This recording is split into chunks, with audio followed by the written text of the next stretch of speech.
দেশ জুড়ে ডেয়ারি সেক্টরের বড়সড় ডিজিটাল পরিবর্তন।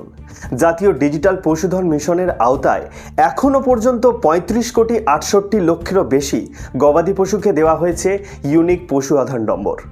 এই নম্বরের মাধ্যমে প্রতিটি পশুর টিকাকরণ, চিকিৎসা, প্রজনন, স্বাস্থ্য সংক্রান্ত সমস্ত তথ্য এখন ডিজিটালি সংরক্ষিত হচ্ছে। পশুপালক থেকে শুরু করে পশু চিকিৎসক সবাই এক ক্লিকেই প্রয়োজনীয় তথ্য পেয়ে যাচ্ছে।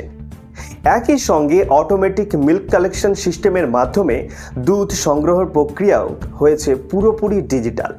দুধের পরিমাণ ও গুণাগুণ মাপা হচ্ছে এখন মেশিনে, আর সেই অনুযায়ী টাকা সরাসরি জমা পড়ছে কৃষকদের ব্যাংক অ্যাকাউন্টে। এতে উপকৃত হচ্ছে ১৭ লক্ষেরও বেশি দুগ্ধ উৎপাদক। ডিজিটাল ডেয়ারি, ইআরপি, আইডিআইএস এবং জিআইএস ভিত্তিক মিল্ক রুট অপটিমাইজেশনের ফলে পরিবহন খরচ কমেছে, বাড়ছে স্বচ্ছতা এবং দ্রুত সিদ্ধান্ত নেওয়ার সম্ভব হচ্ছে। সব মিলিয়ে প্রযুক্তির সহায়তায় দেশের ডেয়ারি সেক্টর এখন আরও আধুনিক, স্বচ্ছ এবং কৃষক কেন্দ্রিক হয়ে উঠেছে।